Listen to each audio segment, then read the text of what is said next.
தான் பண்ண போகிறோம். இந்த ஈரல் ஃப்ரை பார்த்திங்கன்னா நம்ம சாதாரணமாக சாப்பிடும்போது ஒரு சில நேரம் வந்து ரொம்ப ஹார்டாக வந்துடும். அந்த மாதிரி இருக்கிறதுக்கு என்ன காரணம் அப்படிங்கிறதையும் நான் சொல்கிறேன். பசங்களுக்கு பிடிச்ச மாதிரி நல்ல மிளகெல்லாம் போட்டு ஈரல் ஃப்ரை வந்து நல்லா டேஸ்ட்டாக சூப்பராக பண்ணலாம். வாங்க இந்த ஈரல் ஃப்ரையை எப்படி செய்யலான்னு பார்ப்போம். அதுக்கு முன்னாடி நம்மளுடைய சேனலில் நான் வந்து 12 வகையான பொடி வகைகளும் இன்ஸ்டன்ட் மாவு வகைகளும் சேல் பண்ணிகிட்ருக்கேன். உங்களுக்கு வேணும் அப்படின்னு நினச்சிங்கன்னா வெப்சைட் வாட்ஸ்அப் டீட்டெயில் உங்களுக்கு தரேன். அதில் ஆர்டர் பண்ணிங்கன்னா கொரியர் மூலியமாக உங்கள் வீட்டுக்கே உங்கள் வீடு தேடி வரும். அந்த பொருட்கள் எல்லாம் நல்ல சேஃப்டியாக உங்களுக்கு வரும். அதை வந்து உங்கள் வீட்டில் இருக்கவங்க எல்லாருக்குமே சமைச்சு கொடுத்துட்டு அது எப்படி இருக்குன்றத கமெண்ட் பாக்ஸில் சொல்லுங்கள். ஈரலுக்கு வந்து 2-3 டேபிள் ஸ்பூன் அளவுக்கு நல்லெண்ணெய் ஊற்றிக்கணும். பாருங்க, இதில் வந்து 2 பட்டை, 1/4 ஸ்பூன் அளவுக்கு சோம்பு இதை போட்டுக்கலாம். இப்போ அதோட ஒரு இருக்கு கருவேப்பிலை போட்டுக்கலாம். ஒரு கைப்பிடி அளவுக்கு பெரிய வெங்காயத்தை நீல வாக்கில் கட் பண்ணிக்கலாம். 2 கைப்பிடி அளவுக்கு சின்ன வெங்காயம் போட்டுக்கலாம். டேஸ்ட்டாக இருக்கும் நல்லா.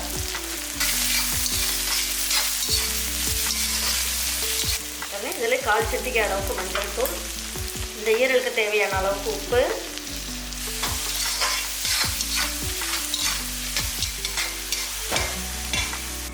இதில் வந்து ஒரு 1/2 ஸ்பூன் அளவுக்கு இஞ்சி பேஸ்ட்டும் 1/2 ஸ்பூன் அளவுக்கு பூண்டு பேஸ்ட்டும் போட்டுக்கலாம். இது வந்து ஒரு ஆட்டு ஈரல் இது, அதனால் இந்த அளவுக்கு போட்டிங்கன்னா நல்லாயிருக்கும்.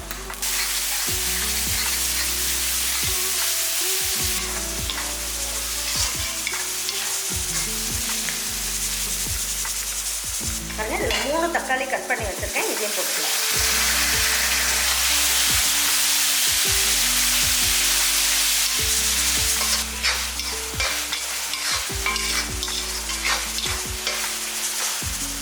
பாருங்க, இந்த அளவுக்கு நல்லா வதக்கியாச்சு.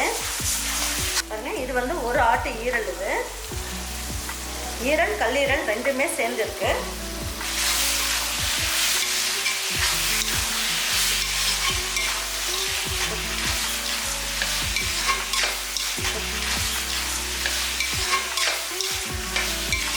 இப்போ என்ன பண்ணலாம், இது நம்ம வீட்டு மட்டன் மசாலா இருக்கு இல்லைங்களா, அது வந்து 1/4 ஸ்பூன் அளவுக்கு போட்டுக்கலாம். போதும்.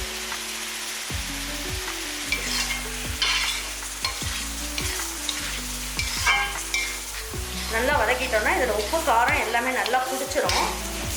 ஒரு 3 சில்லு தேங்காயை சோம்பு கொஞ்சமாக போட்டு அரைச்சி வச்சுருக்கேன், இதை மட்டும் சேர்த்துக்கலாம்.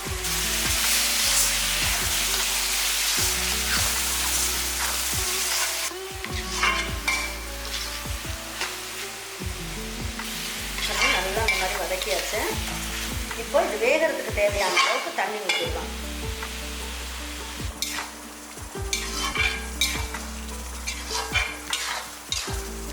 இதில் கொஞ்சமாக மல்லி போட்டுடலாம் பிச்சு. நல்லா ஒரு கிளறியாச்சு. இப்போ தட்டை வச்சு மூடி வைக்கலாம். இது வந்து ஒரு 5 நிமிஷத்துக்கு ஹை ஃப்ளேமில் இருக்கட்டும், 2 நிமிஷம் ஸ்லோ ஃப்ளேமில் இருக்கட்டும். ஃபைனலாக என்ன போடணுங்கிறத நான் சொல்கிறேன். அதை இப்போ எடுத்து பார்க்கலாம். ஹை ஃப்ளேமில் வச்சுருந்தேன். இப்போ பாருங்கள், நல்லா எல்லாம் வெந்துருச்சு.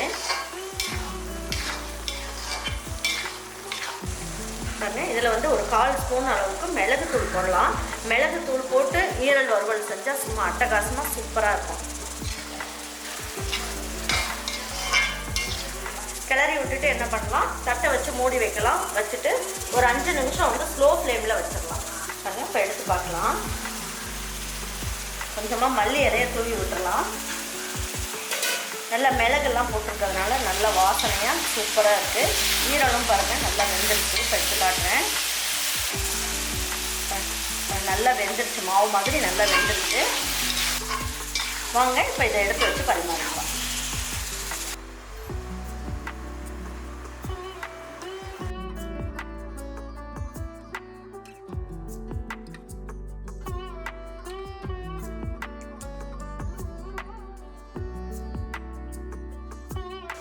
கொஞ்சமாக மல்லி இலையை தூவி விட்டு எடுத்து வச்சு பரிமாறிக்கலாம். நல்லா சூப்பரான ஈரல் கிரேவியும் நல்லா ஜம்முன்னு ரெடி ஆயிடுச்சு. பாருங்க, நான் சொன்ன மெத்தடில் நீங்கள் இதே மாதிரி ஸ்டைலில் நீங்கள் வந்து ஈரல் ஃப்ரை செஞ்சு கொடுங்க.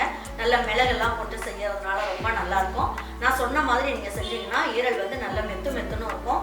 சின்ன பசங்க அவங்கெல்லாம் வந்து ஈரலே வேண்டாம் அப்படின்னு எடுத்து வச்சுருவாங்க. இந்த மெத்தடில் செஞ்சிங்கன்னா ரொம்ப நல்ல அருமையாக இருக்கும். அது மாதிரி ஹீமோக்ளோபினோட அளவு வந்து ரொம்ப கம்மியாக இருக்குது அப்படின்றவங்க ஈரல் வாங்கி வாரத்தில் ஒரு நாள் சாப்பிட்டீங்க அப்படின்னா ரத்தம் வந்து கம்மியாக இருக்குன்றவங்களுக்கு ரத்தத்தோட அளவு வந்து கூட்டி கொடுக்கும்.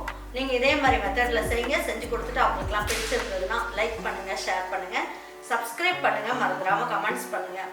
தேங்க்யூ ஃபார் வாட்சிங் ஈரோடு அம்மாச்சி சமையல். தேங்க்யூ.